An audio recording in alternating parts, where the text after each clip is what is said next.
মহিলারা নামাজে সালাম ফিরিয়ে একটি ছোট্ট দোয়া 7 বার পড়লে সংসারের সকল প্রয়োজন আল্লাহ পূরণ করে দিবেন।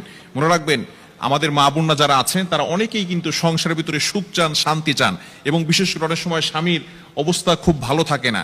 স্বামী দেখা যাচ্ছে অনেক কষ্ট করছে, কিন্তু সংসারে কোনো উন্নতি করতে পারছে না, ডেভেলপ করতে পারছে না। এই জন্য মহিলারা বিশেষ করে যারা আছেন তারা কিন্তু ঘরের ভিতরে অনেক সময় পান, নামাজ পড়ার একটু সময় পান, নামাজের পরে একটু আমল করার সময় পান। যেহেতু পুরুষরা বাহিরে থাকে, সকালবেলা বের হয় আর অনেক রাত্রে চলে আসে, এবং বিশেষ করে অনেক কষ্ট তারা বাহিরে করে থাকেন।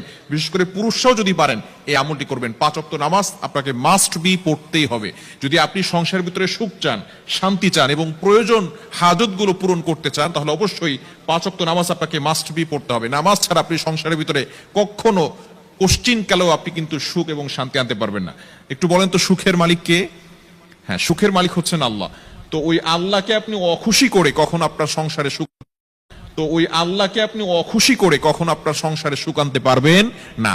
একমাত্র কাজ হচ্ছে নামাজ পড়া। নামাজ 5 ওয়াক্ত নামাজের পরেই এই ছোট্ট দোয়াটি পড়তে হবে। দোয়াটি হচ্ছে ইয়া কাদিয়াল হাজাত, ইয়া কাদিয়াল হাজাত।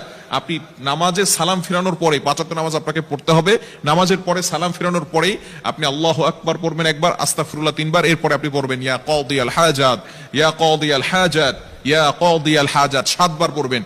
এভাবে যদি আপনি আমল করতে পারেন, ইনশাআল্লাহ আপনার ঘরে যত প্রয়োজন আছে, আপনি কেমন যেন আল্লাহ তাআলার কাছে প্রয়োজনের কথা বলতেছেন, যত প্রয়োজন আছে সকল প্রয়োজনগুলো আল্লাহ পাক রব্বুল আলামিন নিজে পূরণ করে দিবেন। বিশেষ করে নামাজের পরে দোয়া করলে দোয়াগুলো কবুল হয়। আমরা অনেকে দোয়া করতে চাই না, অনেকে আমল করতে চাই না। নামাজ পড়ার পরেই অনেকে আছে নামাজ পড়ার পরেই কিভাবে যত তাড়াতাড়ি মসজিদ থেকে বের হওয়া যায় এটা অনেকে করে। খবরদার, আপনি কিছু আমল করার চেষ্টা করবেন, ইনশাআল্লাহ আল্লাহ তাআলা সংসারের ভিতরে সুখ শান্তি বৃদ্ধি করে দিবেন, প্রয়োজনগুলো আল্লাহ তাআলা মিটিয়ে দিবেন। আমাদের অনেক প্রয়োজন আছে, অনেকে অভাবের ভিতরে আছেন, অনেকে কষ্টের ভিতরে আছেন, অনেকের ভিতরে সবকিছু আছে, টাকা পয়সা আছে, কিন্তু সমাজের ভিতরে, সংসারের ভিতরে শান্তি নেই।